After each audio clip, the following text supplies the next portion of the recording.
апаң айтпа. Сөйтті, бар сен шофырлық оқы. Айтам бұған түсініп.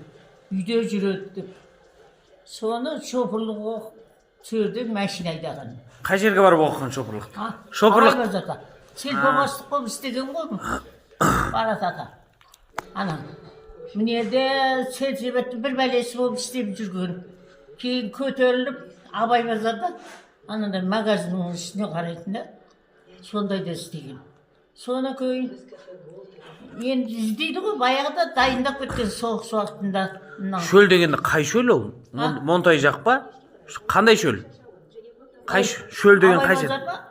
Жоқ, шөліне тас кескенде. Тас кескенде жайдақтар бар екен ғой, соның ішінде.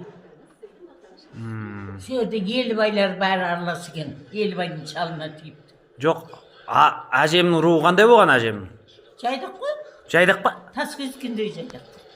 Тас кескенде жайдақтың қызы. Әпшеңіз болған екен да? Әпшеңіз болған екен да деймін да? Жайдаққа жиен екен да өзі? Кім? Папа, атам. Жиен ғой? Тағалары қамаған ғой бәрі. Соғысқа барған, соғыста әшейіннің күні бітіп өлгенде болған. Соның бір бала қағаны тұяқ. Кеушеді құрылды ғой. Ода өліп қағанда сексек көп. Тас кескен деген қай жақ? Сарыағаш жақта ма? Тас кескен деген қай жер? Сарыағаштың ар жағында. Оны не жей? Ана Абайға жетпей екеуінің ортасында бар емес пе сондай ауыл? Абай мен Сарыағаштың ортасында ма тас кескен деген ауыл бар ғой, со ма? Ол арыда екен тас кескен. Жайдақ. Келесте деді ғой. Мынау тағасы жаңағы бір баламан қылған ба? Тағасының несі? Әйелі. Соны ода бір қоңыратқа түйіпті. Ана жылсу жақ, Ташкенттің жылсу бар ғой, білмейсің? Ташкентте шет жерінде жылсу бар, күрөт. Соның қасында қоңыратқа тиген екі қыз туған одан. Ол кемпір Шри Катеми өлді.